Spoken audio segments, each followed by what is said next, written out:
Blog Talk Radio.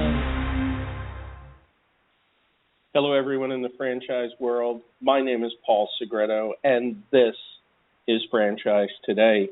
My co-host, Stan Friedman, is not with us today. He's attending and actually sponsoring, one of the platinum sponsors at the IFA's Emerging Brands Conference in sunny Miami, Florida. I send my well wishes to Stan and everybody attending, and certainly safe travels on the way back. And, of course, somber note this week and all that's going on in the world, and especially Paris, and right before that, Beirut and Kenya and some other hot spots in the world. Really a tragedy, and my heart goes out. And I just would like to read something that I saw online with the hashtag Unite Humanity. It says, "We divided, we fall. Stand up against horror by uniting for humanity. Injustice and terror has no religion, race, or national identity. The only way to fight hate is to spread love. Peace starts with you. In the wake of dark times and honor those who have lost their lives, let's unite as a global community and share acts of kindness. No matter how small, all acts of kindness could help. Share yours using the hashtag Unite Humanity." Really a tragedy, tragic time in the world, and hopefully it'll clear up some as we move forward. On another note, getting to show information today. Last week, Stan and I talked about McDonald's and how McDonald's was moving in the direction of less corporate stores and more franchise stores. And it seems like this is starting to become a trend in the Wall Street Journal. Jamba Juice posted profits and a focus on franchising, obviously getting away from some of their company-owned stores, and it seems to be the trend. And, of course, as we talk about sustainable and sensible franchising, we'll be keeping an eye on that. Certainly seems to be the trend right now on the food service side. It'll be interesting to see if it continues, and also if it moves over to the non-food service side. Interesting news this week that I found on Entrepreneur.com and also Forbes magazine. Brian Scudamore, the founder of 1-800-GOT-DRUNK, had an interesting article in Forbes, "Millennials Sneer at Franchising, and Here's Why They Shouldn't." And then there was another article in Entrepreneur magazine by David Nilsson from Guidant, who says, "Forget retirement, baby boomers are looking to franchising to stay active." It's really interesting that we're starting to get away from transitioning executives as being the catch-all for franchise candidates, and certainly baby boomers and millennials are definitely going to fuel franchising into the future. Interesting fact, baby boomers for the longest time consisted of the largest segment of the population. Quickly, it was Generation X for 3 short years, and now millennials make up the majority of the population. So it'll be interesting to see, especially home-based and lower capital investment franchises certainly will be a hot spot for millennials. And, of course, financing will play into it, which is why, in my opinion, and I believe Stan believes in the same, is that we're going to start seeing some of the baby boomers and millennials partnering up together. It's a great combination of capital and drive and passion and experience. So hopefully that's going to be the case. And, again, as we talk more about sustainable and sensible franchising, we'll be looking at franchise candidates of the future, millennials, seniors, and of course, the growing minorities. And I really think that a big part of that is probably what's fueling or a thing that's fueling some of this unrest are, so many millennials being unemployed and underemployed and basically having a lot of idle time and looking for a better way of life. Certainly starts to take notice on some of the things going on in the world. And hopefully they have sense enough to look at things that are progressive and productive as opposed to some of the information being shared by some of these radical groups. This week is Global Entrepreneurship Week. it's really an interesting time when you look at the entrepreneurial opportunities that are ahead of us. 2 weeks ago, we had Jennifer Cushell, who's the driving force behind the Next Gen Franchising Initiative, really helping entrepreneurs the worldwide get involved in franchising and explore entrepreneurship. And I believe there's 170 different countries right now that are participating in Global Entrepreneurship Week. Yesterday was National Entrepreneurs Day. And there's an interesting push. Of course, that was done through a proclamation by President Obama earlier in the year. And there's an interesting site that, talks about taking National Entrepreneurs Day to a more official day. And it goes on to say we're a country made of entrepreneurs, men and women who built something from nothing, created jobs, made America what it is today. Our present was built by them. Unfortunately, first time in 35 years, fewer newer businesses are being born than are dying. And even though 43% of all kids in 5th through 12th grade say they want to be an entrepreneur someday, only 7% said they had an experience, meaning a mentor, an internship, or job to help them get there. Isn't it time we honor our entrepreneurs and help aspiring entrepreneurs succeed? So there's a House Bill 511, and if you're interested in reading about it, please contact me, and I'll happy to send you the link to it. But basically, it's to name National Entrepreneurs Day, get it through Congress, and become an official day, in addition to it being a proclamation by the president. So, again, this is really important. We need to really bring entrepreneurs front and center. We're going to talk a little bit about that today with Shelly Sun, our guest, who was the IFA 2009 Entrepreneur Year winner. But I also wanted to talk real quick about, tomorrow, which is Women's Entrepreneurship Day. And Dina Dwyer-Owens, definitely a supporter of the show, of the Franchise Today show, and one of our previous guests, as well as others from the Dwyer Group. She'll be speaking at Harvard for the Women's Entrepreneurship Day. And, of course, she's author of the book Values, Inc., which we've talked about earlier this year. And the event is in partnership with the UN and the U.S. State Department and is part of a global movement to empower women in business. My hat's off to Dina. Great effort in all that she's been doing. Before we get to our guest, I do want to jump into You Just Don't Make This Up. It's a segment Stan and I started a couple of months ago, and it just seems to be these ridiculous things that pop up.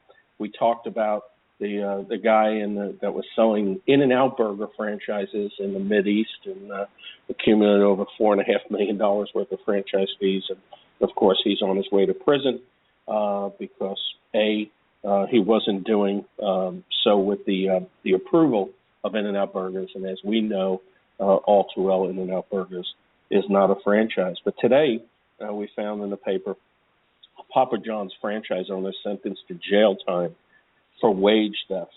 And I think, it's these type of circumstances and individuals taking advantage of what they believe is a system that really puts franchising in a bad light. And we'll be talking today with Shelly about the recent NLRB ruling. And it's these type of things that, cause issues and throw more wood on the fire. And, of course, my heart goes out to all the reputable Papa John's franchisees that are out there that unfortunately will be affected by this incident. And, of course, it doesn't apply to Papa John's as a corporation, but simply the Bronx restaurants that this gentleman owned. Basically, it's unclear what started this. I'd like to say that it's probably more greed than anything, and hopefully he'll be doing his due time. So enough of that. I don't like dwelling upon the negative, but it's something we need to discuss. So, student, teacher, and advocate of BrightStar Shines in Franchising is our topic today. Begin your discovery and become a student of franchising while you are following the path to launching and growing your franchise system.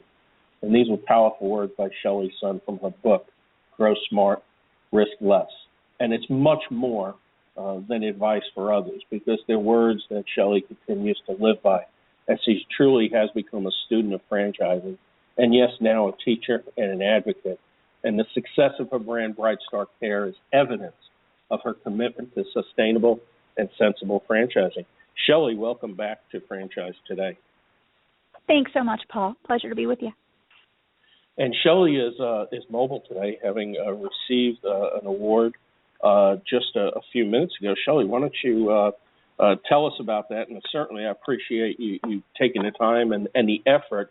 Being mobile, I know it's much easier to be sitting in an office and doing the show, but still you stayed the course, and I appreciate that. Tell us a little bit about the award.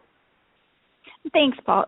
We actually are at the Joint Commission headquarters, where my team and I just had the honor of receiving the Joint Commission's Enterprise Champion of Quality Award for the third year in a row, making us the only home care company in the country to have that designation, and our brand being committed to having the accreditation that is the same accreditation that the country's best hospitals go for, achieve, and maintain. And so our franchisees are doing great work and making sure we're operating at the highest standards, because we're taking care of moms and dads and grandmas and grandpas, and making sure we're following the highest protocols and standards gives great care. And so this is one of my highlights of awards that we've gotten. The awards for being an entrepreneur or growing a business are not nearly as meaningful as being recognized for the quality and the continuous improvement that matters. And what got us started in the business is all about helping families, and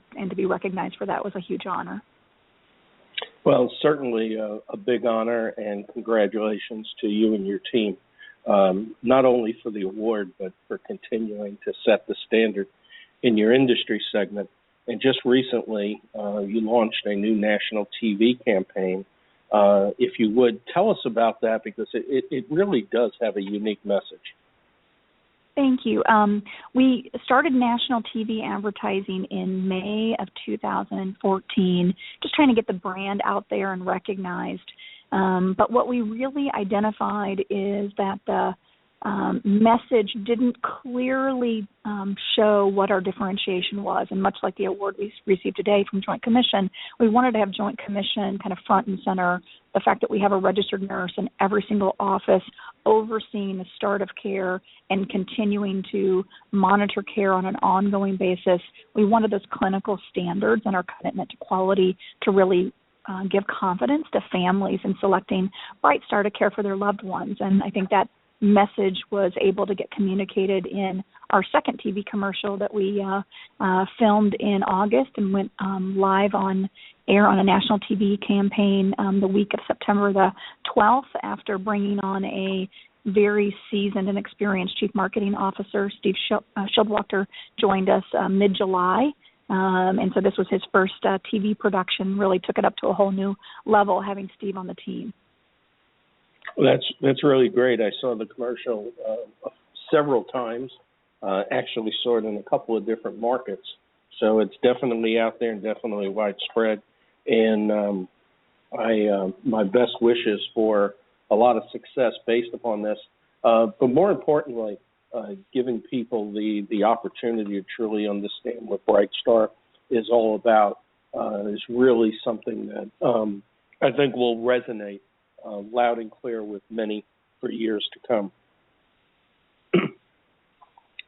Shelly, I know you're extremely active in the IFA. I have your bio in front of me, and I won't share everything from it because it's hard to believe that this is literally all for one person. I don't know where you find the time for running such a strong, continuing, growing brand, which I know is at a very high level when it comes to, training, support, detail, and everything goes with it. But just real quick, you're a certified franchise executive. You participate in the IFA board of directors.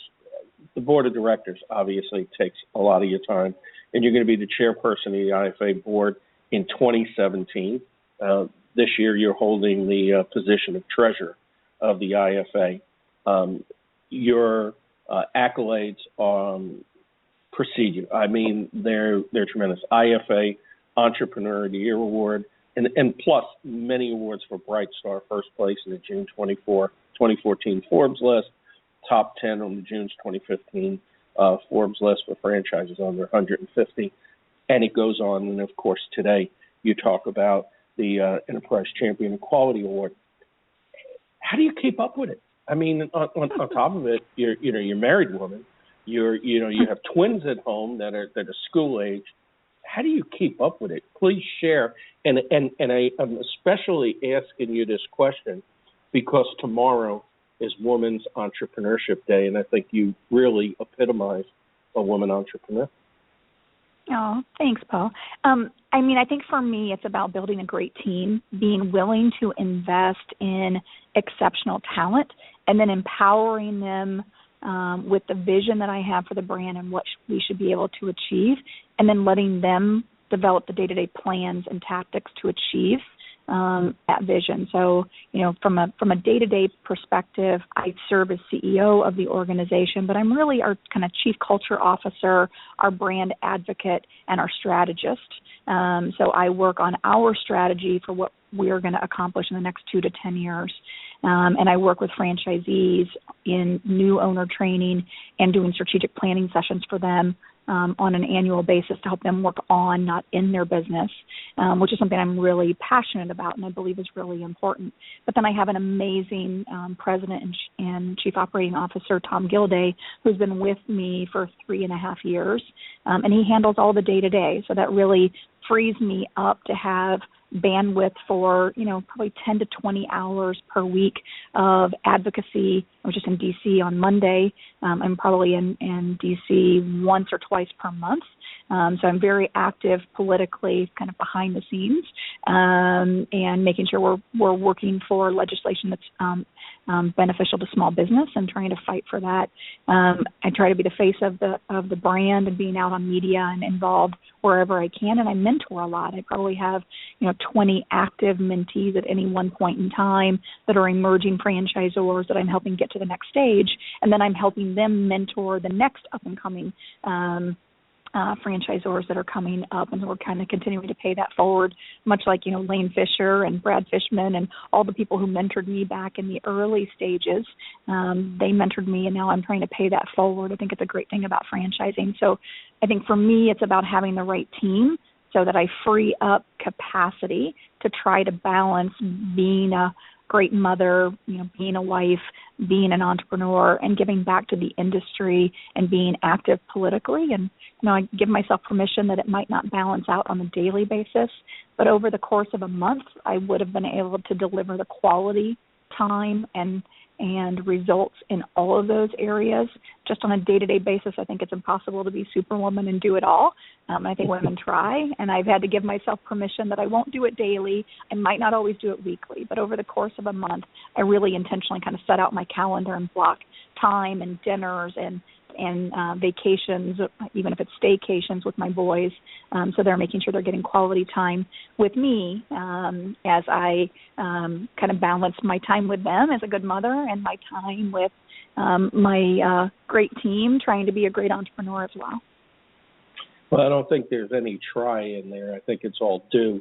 And you mentioned, superwoman. I mean, there's several like you. There's many like you in the franchise space, and I refer to all of you as Superwoman. Dina Catherine Monson is going to be on the show in a few weeks, Susan Beth, and many others as well. And I think this, Women's Entrepreneurship Day tomorrow is just a tiny celebration for what you and many other women have done in business, and specifically as we talk about franchising. I think it's an exciting time with more and more women representing emerging brands, and I know Stan's seeing a lot of them down in Florida this week. As we look at that, there are a lot of things going on in the business world these days that have political ties to them, obviously. Most recently, the NLRB ruling of joint employer. And I know you have some opinion on that, and I would love for you to share some of that. Yeah, sure. So maybe just one quick, it is an amazing day tomorrow with celebrating women. And, I loved what I'm seeing in terms of the women really supporting each other, and we're really trying to lift everyone up. I think that's how women should be, trying to help other women succeed. I mean, Dina is an amazing mentor to me, a good friend. I've been to visit her headquarters as I was kind of thinking about how would I find capacity to run my business and be chairwoman of the IFA, and Dina so graciously gave her time to kind of help me think through those choices and how to plan for that, years in advance to make sure I had the bandwidth. And, Catherine Munson, I think, is one of the smartest, most compassionate leaders I've ever seen. I've interacted with her and her franchisees and see how her franchisees respect her, know that she cares for them, and she's a dear friend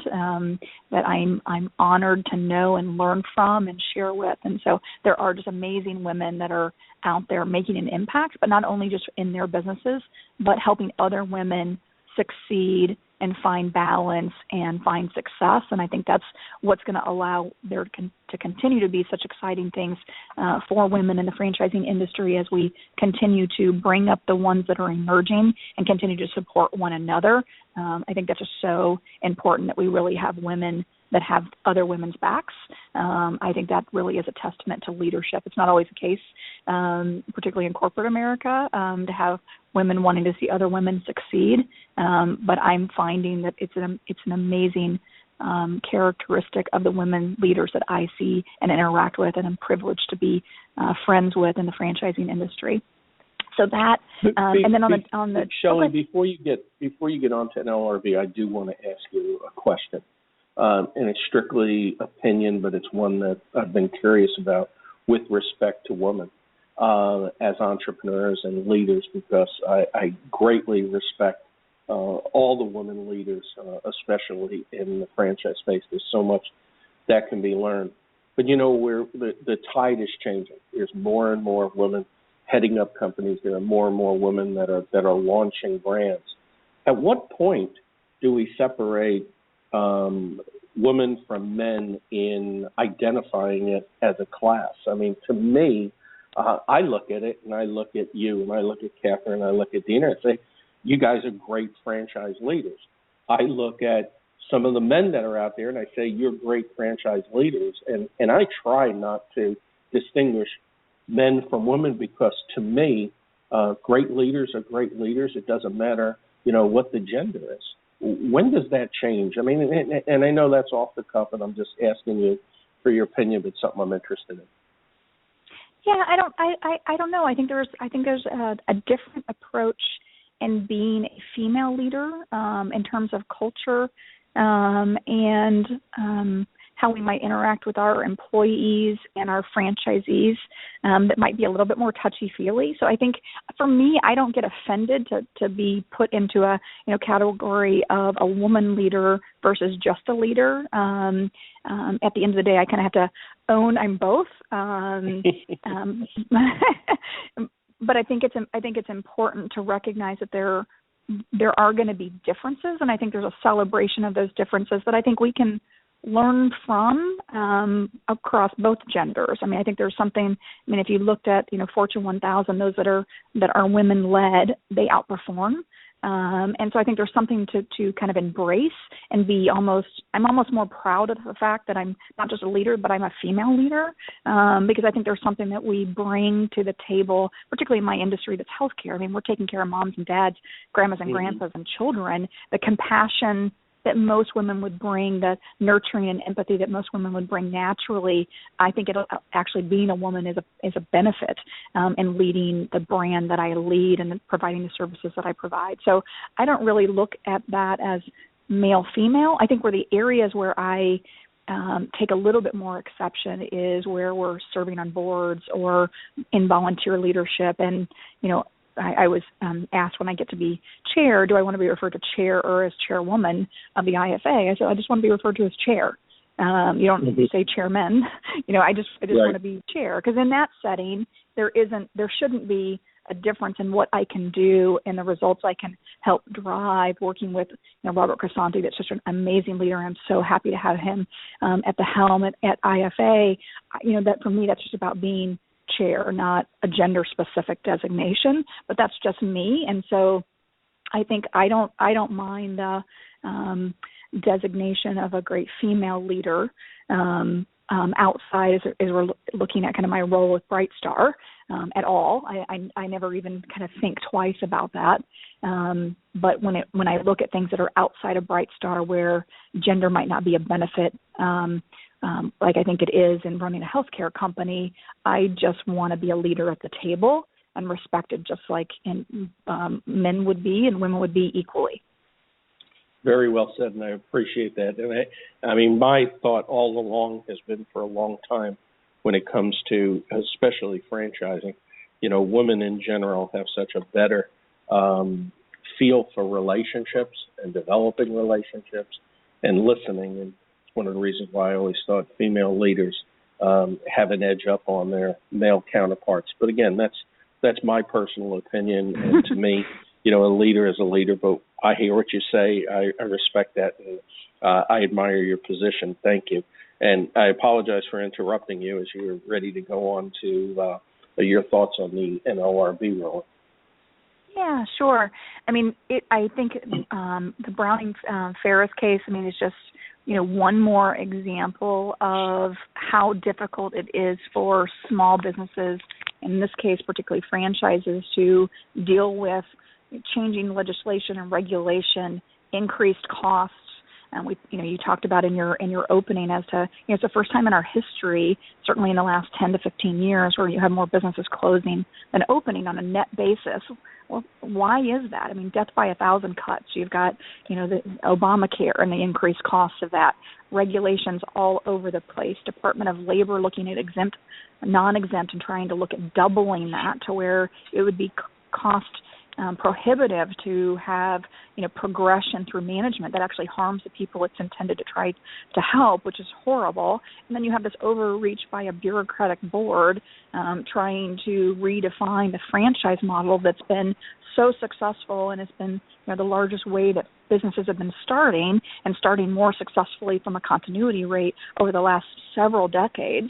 But again, it's death by 1,000 cuts. And I think the horrible thing is that the Browning-Ferris case wasn't even franchise specific, but now it's created all of this uncertainty as to might franchisors and franchisees be joint employers, and that hasn't been determined, but it's making all of the franchisors and franchisees uneasy about what might come and how do you prepare for something when there's no certainty. That almost makes it more difficult. And so there's a lot of efforts being done.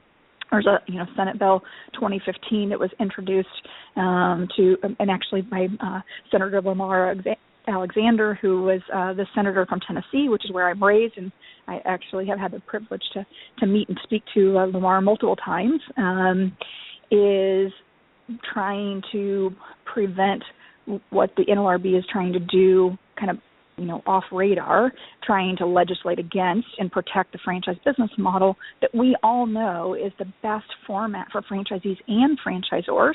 And we allow our franchisees are making all of their employment and labor decisions.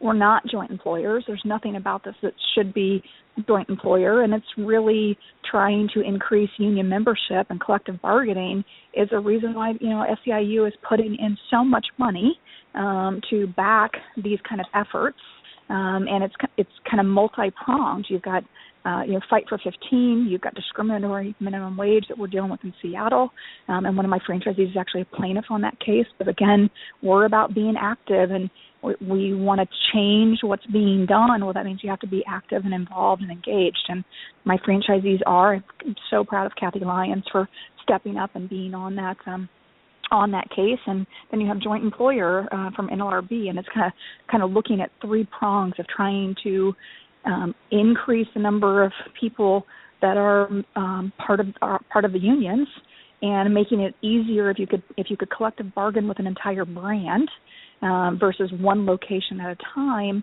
You know why this is being done. I just hope we have a legislative ability to stop it, or a change in the White House, which would change the composition of the NLRB, so that we can protect small business, because this is all about unions, and it is all about harming small business and ultimately harming the employees that need these jobs, because jobs will cease to be created if we harm the franchise business model. That's really the model that's the only one that's working and creating net new jobs and net new businesses. The ones that aren't franchises are closing more than they're opening. Absolutely. Could not agree more. We're live on Franchise Today. My guest is Shelly Sun, co-founder and CEO at BrightStar. Of course, Franchise Today is brought to you by Franchise Foundry, a business accelerator focused on moving emerging franchise brands forward, and by FRM Solutions, providing robust, out-of-the-box software solutions tailored specifically to the needs of franchisors for the management of potential and existing franchise relationships. So, Shelly, you brought up about the SEIU pushing a lot of these efforts. And, of course, yesterday it was announced that the SEIU endorses Hillary Clinton and taking that firm position. What are your thoughts behind that? Well, it wasn't surprising, and so I mean, Not there's at all. nothing about that. I'm surprised it took so long actually for them to come out. I think they probably prefer some of the policies of Bernie Sanders, but I think they believe they need to back the nominee or the candidate that's likely to get the nomination, and that likely will be Hillary. So it had no surprise. They have a very strong agenda to increase their membership, and they're going to need presidential support to do that. I just hope that we're focusing the election on the economy and on the protection and safety of our country, particularly, as you mentioned in your opening, all the things that we've had happening just so tragically over the last week with terrorist attacks, by ISIS. We've got to keep our country safe. We've got to look at economic policies. We're likely going to have to agree to disagree on some of the social things that have typically been a little polarizing from the Republican Party. But this election has to be about protecting small business, enabling economic growth, and protecting our country. And I hope that more people are getting educated about the candidates that are on the field and their position on those issues. I actually have taken a very active role in supporting Carly's Fiorina's campaign. I'll be one of her leadership team in the state of Illinois, and really active, and did a fundraiser for her last Monday. Have been at the last two debates in Milwaukee and in Boulder, Colorado, just to be really active in showing support for Carly, because I believe we have to be informed. If we want to change what's happening, we have to be active and engaged and change the paradigm, and that means getting out there and making sure they're the right candidates that can do the right things for our country economically and from a foreign policy perspective, get elected. So a side note and a side question from Stan Friedman, who I said, couldn't be here today because he's at the Emerging Brands Conference of the IFA down in Miami. But as we were preparing for the show the other day, he said, I want to ask Shelly a question. So I'll share that. Will the future be looking at a potential Senator Sun? No, I like the support from behind the scenes. I've had way too much fun in my adult life. So political office and that kind of investigation would not be something I'd put myself or my family through, but I like to support behind the scenes. There you go, Stan. I asked the question. We're asking the hard question here on Franchise Today. Thank you. I'm sure you've been asked that before, though. I have.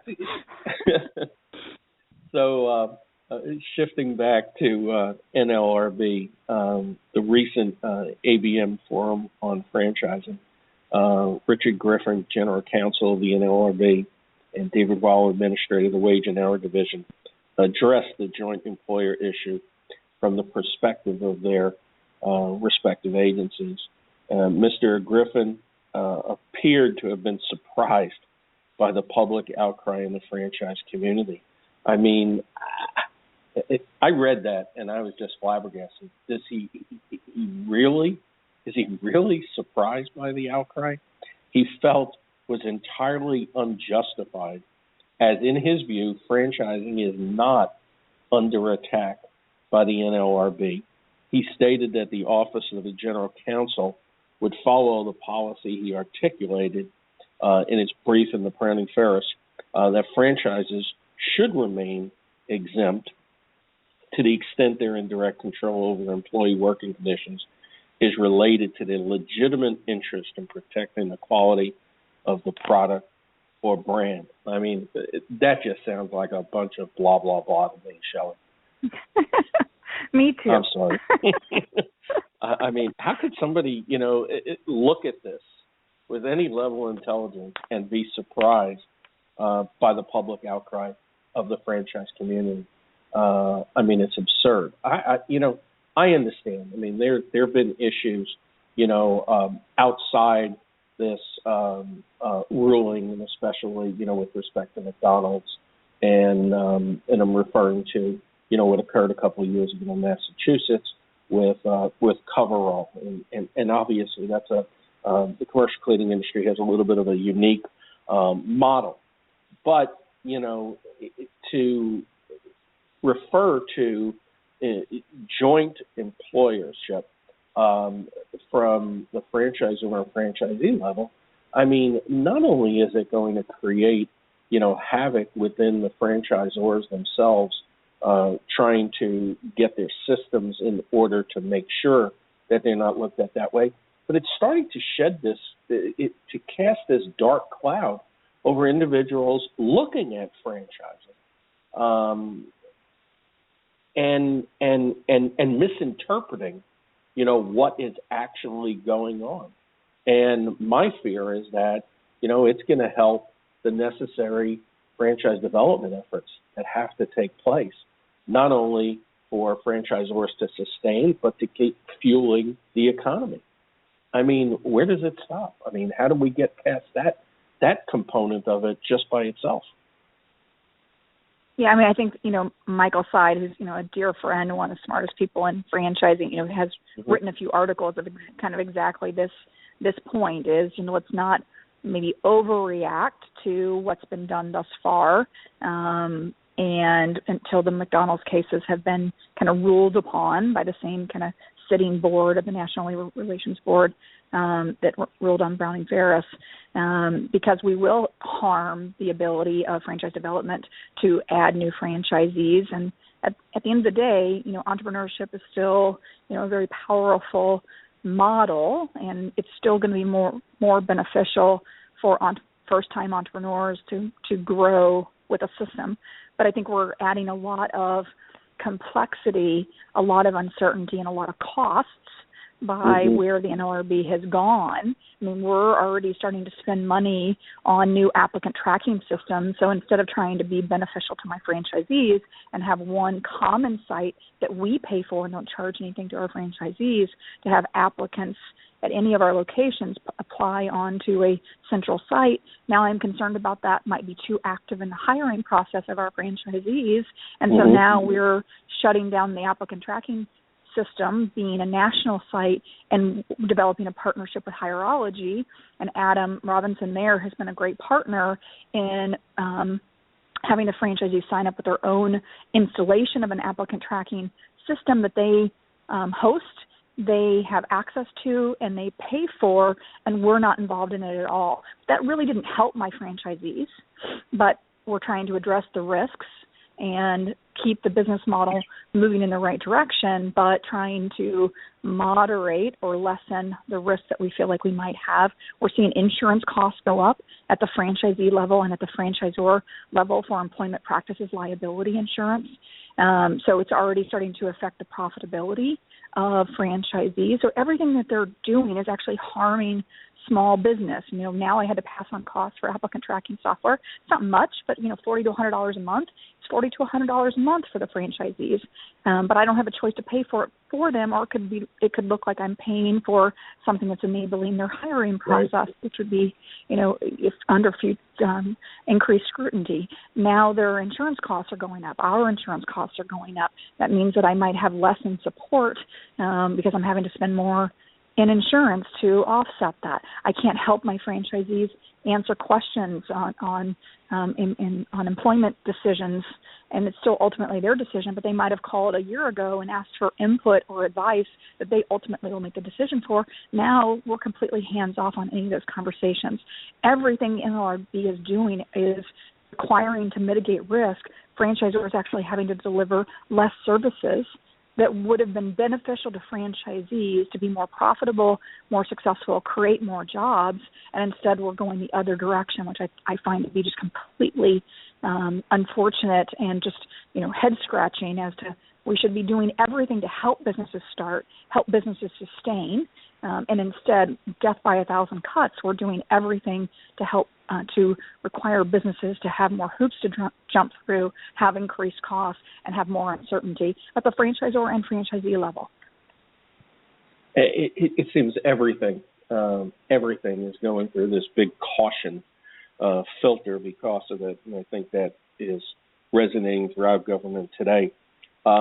Griffin also pointed to Freshie's, a franchise brand's advice memorandum as an example of a conventional franchise relationship that exceed the levels of control necessary for the protection of the quality of the product or brand. In contrast, a so-called hypothetical franchisor, and of course no one was under any illusion that was a reference to anybody but McDonald's, one that exercised excessive control through real estate ownership of franchise premises and driving down franchisee labor costs by requiring franchisees to use and enforcing their use of labor-saving software, crossed over the line to become a joint employer with its franchisees. Griffin likened the NLRB's view of the new joint employer doctrine in franchising to the doctrine of piercing the veil in a corporate setting. The separateness of the corporate entity should generally be respected unless unusual circumstances occur that justify piercing the veil. If you've ever seen the movie The Best Little Whorehouse of Texas, when the Texas state governor at that time in the real experience of that movie depicts, the governor at that time just basically double talked, and it sounds to me like that's exactly a lot of double talk, especially when he says, unless unusual circumstances occur that justify piercing the veil. I mean, what does that mean? I got to get off my soapbox here. It means we now have a lot of uncertainty that we shouldn't have, and uncertainty causes businesses not to want to invest in growing their brands, adding more jobs, adding more locations, and that's bad for franchisees and franchisors, and ultimately it's bad for workers and the economy that we're trying to jumpstart. And I think it's these kind of policies overreach that are helping the unions is really why we have such an anemic recovery, and one of the most anemic recoveries we've had following a recession ever. And it's bad policy. It's not understanding the basic economics of we need to make sure we're making things easier for business, not harder. And if we are adding this much legislation, this much regulation, and this much uncertainty from lack of clear, concrete rules that favor small business and business job and economic growth, you're getting the output of that, which is more businesses are closing than opening. Kind of no surprise. And we've got to get leaders in Washington that are going to be about creating an environment that is predictable and is less complex and less costly, so we can get the country started again. So with that in mind, what are your thoughts on the $15 an hour minimum wage? I think it's too much. I think most businesses couldn't have a 40 to 100% increase in their labor costs, particularly in a quick period of time. I think market forces determine what wages should be. Is there opportunity on a market by market basis to move up some? Yes. Moving up above $10 per hour probably isn't feasible. I mean, you still need a starting wage, and the problem with a $15 minimum wage is if employers that pay $15 now are probably getting a college graduate or at least a vocational school graduate. Now all the people that are unskilled are not going to be able to get those $15 jobs. You also are going to have more employers looking at, right now they look at what's my cost for an employee versus my cost to invest millions of dollars into technology to automate certain positions. If the minimum wage goes, up to $15, there are more and more and more jobs that will be automated through technology, and then you increase your unemployment drastically. And again, not understanding economics, all the people you were supposedly trying to help, you actually harmed, much like Obamacare all over again. We make decisions and we make policy to say we're trying to help improve the lives of people who need that help from the government, and yet it does everything to hurt the people it's intending to help and hurt small business. It's just trying to survive and to create new jobs. And this is just one more example of that. Is there some room? Absolutely. But I believe that as businesses are growing, we have to be competitive on wages, and we need to have resources to be able to invest in workers, to be able to move them in my business from a caregiver to a certified nursing assistant to a licensed practical nurse to a registered nurse. The only way that I have the resources at the franchisee level, or franchisees have the resources to invest in continuing education for workers to do that, is that they are utilizing, instead of $15 minimum wage, they're utilizing lower wages, but they're increasing the wages as the workers become more skilled. Having government say you have to pay an unskilled worker $15, well, I'm not going to pay an unskilled worker $15. I'm going to pay a skilled worker $15, and all of the unskilled labor, their jobs get replaced by technology or their jobs get replaced by college grads. And that's horrible for the economy that nobody's thinking about. It is, and it's already taking place. I mean, just this week, on November 11th, we saw an article. McDonald's announces its answer to the $15 an hour minimum wage, which are touchscreen cashiers. I mean, fast food chains were never meant to be a place for someone to raise a family of six. They were to be part-time positions with some full-time advancements. And as we know, most of the fast food restaurants were, those jobs which were school-age kids to learn how to interact with people, with a job, to offer spending money, to begin responsibility of learning for their future.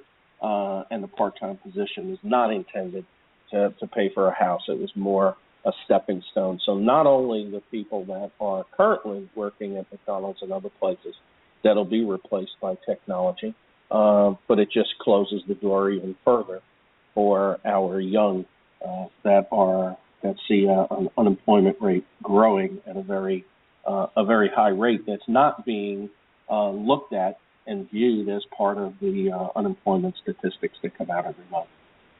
Yeah, it's a tough time. I mean, it's a tough time, but the brands will survive. McDonald's has plans for at least 2,000 locations to have these minimum wage touchscreen cashiers, and I've seen a picture of it at one location. You literally walk up to this semicircular counter, and it's got 5 or 6 touch screens right there. I mean, just those are jobs. They're gone. I know myself. I was in a Buffalo Wild Wings at one of the airports, I think Atlanta. I sat down, didn't see hardly any people with Buffalo Wild Wings shirts on. There was a little iPad on the table. I placed my order for my drink and my meal. It got to me very, very quickly. Somebody dropped it off, politely asked if there was anything else. I said no. She said, when you're finished with your meal, you can click right there on the screen for the cashier, which I did. And I paid my bill. It even asked me for an upsell. It asked me if I wanted a bottle of water, which is great. It provided me a chance to buy a bottle of water for my flight instead of having to go to one of the convenience stores or kiosks. And my interaction with a live person was no more than 40 seconds. Tell me how that's not going to resonate in a loss of jobs. Absolutely, and they've been doing it in Europe, right? I mean, the last few times I've been to Europe, the McDonald's kiosks instead of people has been in practice there. And you look at what their labor laws are, their cost of labor, their unemployment rules for separation, having to pay 6 months, 12 months if you have separation, the kind of equivalent of minimum wages there, we're becoming Europe. And if you could look at the success of using technology to replace jobs, it's been going on in Europe for several years. It's just now, since we're becoming Europe in our policies, we're going to become Europe in our replacement of jobs through technology use. And that's not the direction we want to be going, and it's never what's been special about America. But unfortunately, bad policy creates bad outcomes. Mm-hmm. It does. Shelly, I really appreciate you taking the time out of your busy schedule to be a guest again on Franchise Today, and we wish you the best of luck for you personally and for your brand moving forward. Thank you again. Thanks, Paul. Always a pleasure. Thanks for having me. Take care. Thanks. So we're closing in on the Thanksgiving holiday. No more franchise events, I think, for the foreseeable future. So Stan will be back with me, and we'll be back 2 weeks from today live. Next week, we will have a rebroadcast of one of the more popular shows on Franchise Today. Looking ahead to, and before I look ahead, I do want to thank last week's guest, Michael Stone, founder of the Professional Athletes Franchise Initiative. It was really a very eye-opening conversation. Really liked the idea that Stan and Michael had with respect to partnering up veterans and athletes and really having a combination operational and financial strengths together, kind of like what we were discussing earlier today with millennials and baby boomers and seniors, partnering up. And I think this is what it's going to be for the future moving forward. So again, thank you, Michael, for returning as our guest on Franchise Today. And as I was going to say, as we're moving forward, we really have an exciting year ahead on Franchise Today, and we'll be sharing some of those details as we enter our 7th year on the air. And it's really a pleasure to be on the air with you. My hat's off to everybody that's been involved in Franchise Today, all the guests, and there's been hundreds of them over the years that have dedicated their time in promoting the show and being on the show and recommending guests for the show. It's really a pleasure. We're closing in on 200,000 on-demand listens. And, of course, you could listen to all shows of Franchise Today on iTunes. Just look for Franchise Today. Until next week, my name is Paul Segreto, wishing you the best, the very best, in this great, great thing we call franchising. And Franchise Today is out.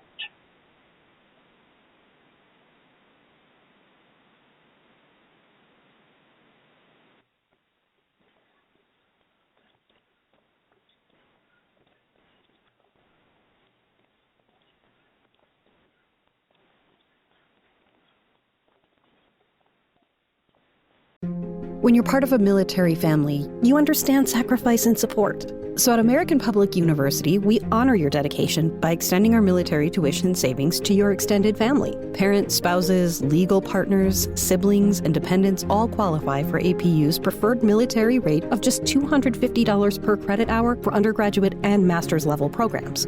American Public University. Value for the whole family. Learn more at apu.apus.edu/military.